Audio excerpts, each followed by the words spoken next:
आप सभी को नमस्कार। मैं हूँ जी राम प्रकाश, उड़ीसा पूर्व प्रांत गंजाम जिला हिंजिल काटोखंडा घोष प्रमुख। आज हम सीखेंगे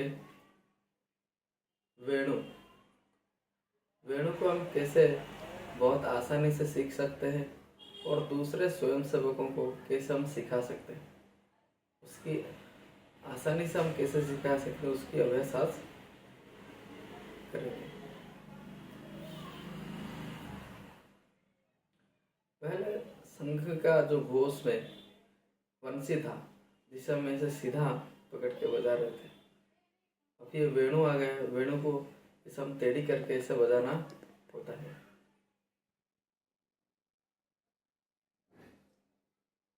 आज हम ये वेणु का कैसे बजाएंगे उसका अभ्यास करेंगे। यह है वेणु। इसमें मुख्यतः बजाने के लिए 6 रंध्र है। ये एक फूंकने का रंध्र है। यदि हम वेणु का एक जीवन है इस तरह सोचेंगे तो उसका ये जो फूंकने वाला रंध्र है उसे जीवन कहते हैं। ये इस वेणु का जीवन है और बाकी ये जो 6 रंध्र है ये इस जीवन का सौंदर्य है। हम अपने जीवन को कैसे सौंदर्य बना सकते हैं वो इन्हीं रंध्रों से होता है और अपने वेणु को जीवन देने का पद्धति इस रंध्र से शुरू होता है। पहले हम वेणु बजाने से पहले इसे पकड़ते हैं ऊपर से नीचे। इसे पकड़ने के बाद नीचे से ऐसे पकड़ेंगे। ये जो रंध्र है और हमारे ये ओठ का ये जो बीच का स्थान है, ये पूरे रंध्रों को यहाँ पर स्पर्श होना चाहिए। पूरा रंध्र इस तरह कुछ।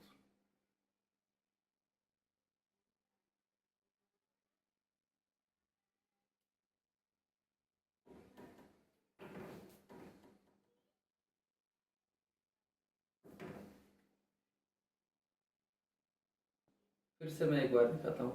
ये रंध्र जो है हमारे ओठों का ये जो बीच का स्थान है, यहाँ पर पूरा स्पर्श होना चाहिए।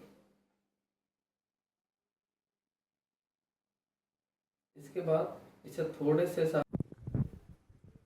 मैं ये फिर से एक बार करके दिखाता हूँ।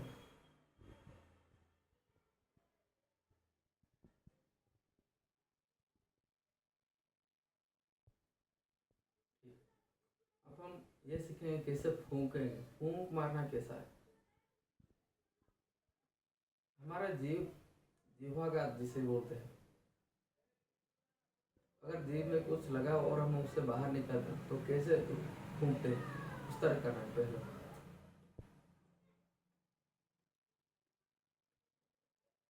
और उसे थोड़ा नीचे फूंकना है। उस समय ये हमारा ये मुंह फूलना नहीं चाहिए और ये जो ओठ का जो मसल है वो बहुत स्ट्रांग होना चाहिए। ऐसा हम वेणु को जैसे पकड़ना और ये फूंक मारना, ये दोनों तरीके को अगर एक बार एक साथ करेंगे तो ये वेणु अच्छे से बजेगा। एक बार मैं बजा के दिखाता हूँ अभी।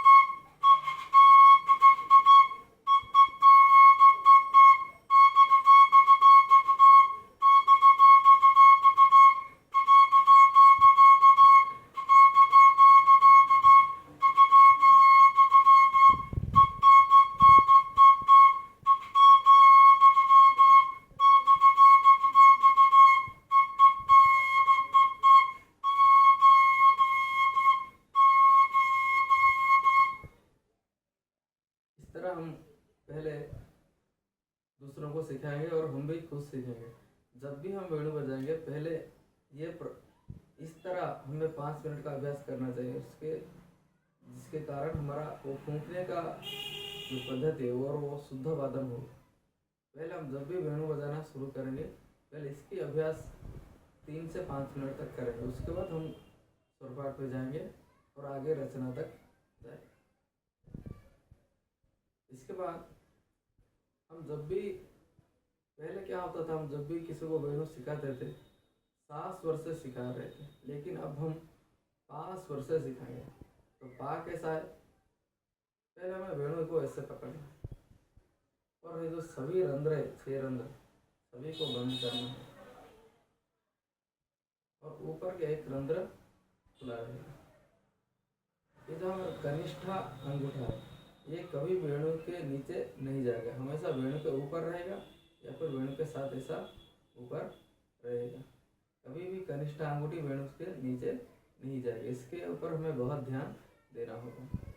और ये जो दाहिना हाथ है दक्ष की तरह रहेगा, ये हमारा दक्ष है। जब हम वेणु पकड़ते तो ये सांप की तरह ये रहेगा, ये कभी हिलेगा नहीं।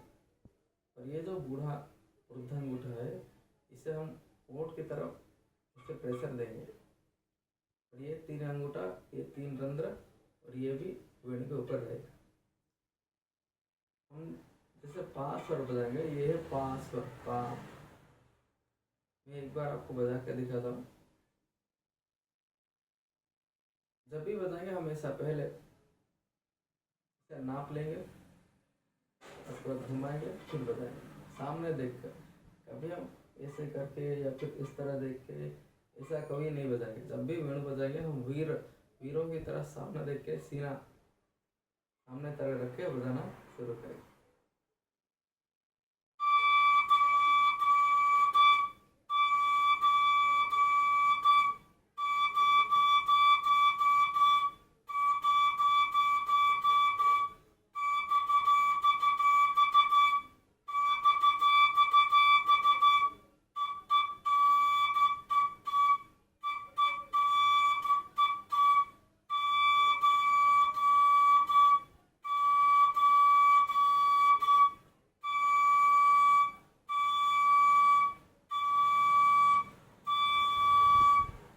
इस तरह 5 स्वर का अभ्यास करेंगे। उसके बाद धा, ये नीचे जो अंगूठा है उसे उठाना है, इससे हमारा धा स्वर बजेगा। ये भी बजाएंगे। पहले हम जब भी किसी को सिखाएंगे पहले 5 स्वर सिखाएंगे, उसके बाद धा स्वर सिखाएंगे। और वो भी कैसे, पा से धा तक जाएंगे। और हमारे जो स्वर है पा धा नी सा, पा से धा तक हम जब जाएंगे तो उसका स्वर जैसे ऊपर उठता है।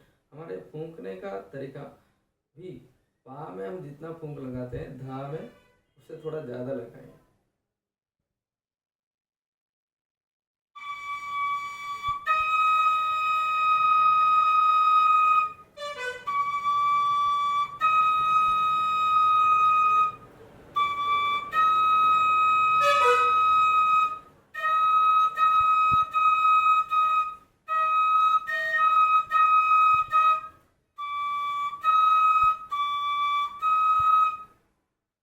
पा धा समझ में आया?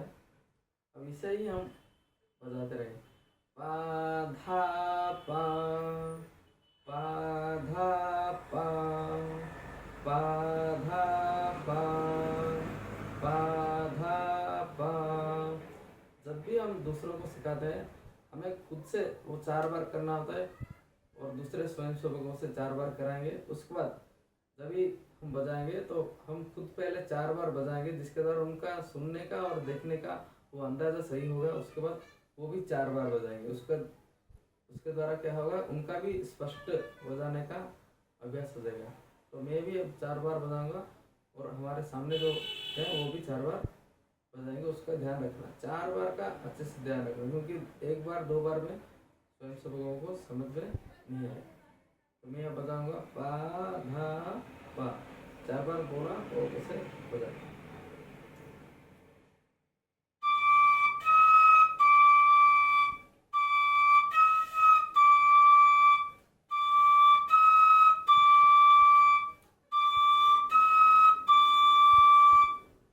इस तरह 4 बार बजाने के बाद स्वयंसेवकों को भी हम आग्रह करेंगे वो भी 4 बार बजाएं। इसे हम मीता काल के साथ भी बजा सकते हैं। इसे एक बार एक दो एक दो, पा धा पा, पा धा पा, पा धा पा, पा धा पा। अब हम उसे ही मितकल के साथ करेंगे। पा धा पा, पा धा पा, पा धा पा, पा धा पा। अब मैं उसे बजा के दिखाता हूँ मितकल करके।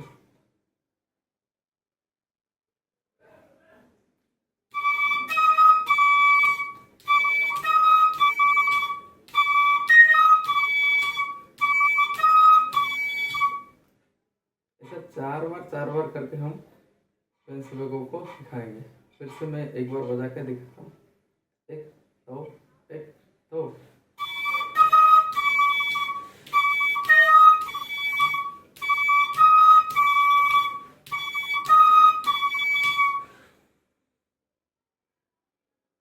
इसी क्रम में हम स्वयंसेवकों को सिखाएंगे। प्रथम दिन हम केवल इतने स्वर का ही अभ्यास करेंगे, उसके बाद हम आगे आगे बढ़ेंगे। मैं अब आज के लिए मैं इतना ही आप लोगों को सिखाता हूँ। अगले चरण में हम इससे आगे बढ़ेंगे। अंत तक बने रहने के लिए धन्यवाद। भारत माता की जय।